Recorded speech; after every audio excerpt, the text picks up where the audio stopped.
consideration. Without objection, so ordered. I yield myself so time as I might consume. The gentleman is recognized for such time as he may consume. Thank you, Madam Speaker. We are here today at a moment of extreme hardship for families across the country. Last week, both the House and the Senate passed bipartisan legislation that would provide relief for people who are struggling to make ends meet. That package includes a wide variety of provisions that will allow Americans who are at the end of their ropes to stay in their homes and to put food on the table.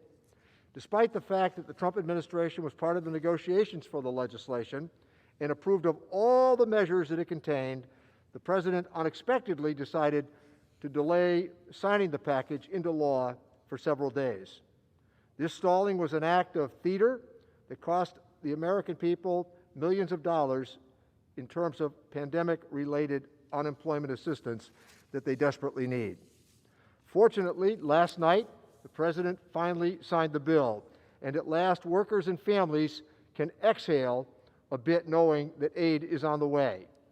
The primary reason that the President provided for holding up his signature was the enactment of this important legislation that we are about to undertake in the next 40 minutes. Democrats agree that families deserve more, and that's why I introduced the Cash Act on Christmas Eve to increase the payments in the relief package to $2,000, the exact amount the President said he wants. Now, I introduced this legislation on Christmas Eve, Madam Speaker, with the following parable in mind.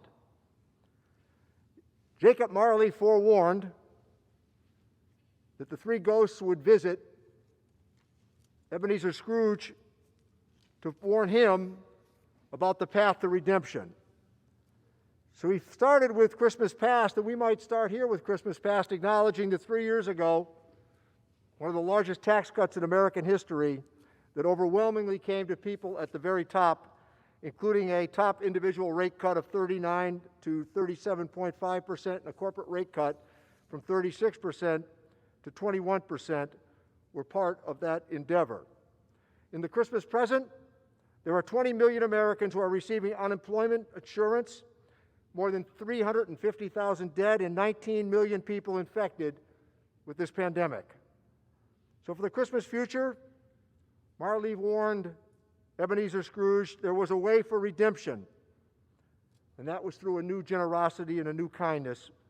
And we could emulate that here this afternoon by raising that impact payment from $600 to $2,000. The miracle of this season would remain the triumph of light for those who desperately need our assistance. We could have passed this bill 4 days ago, but our colleagues on the other side went against the President's wishes and they blocked it.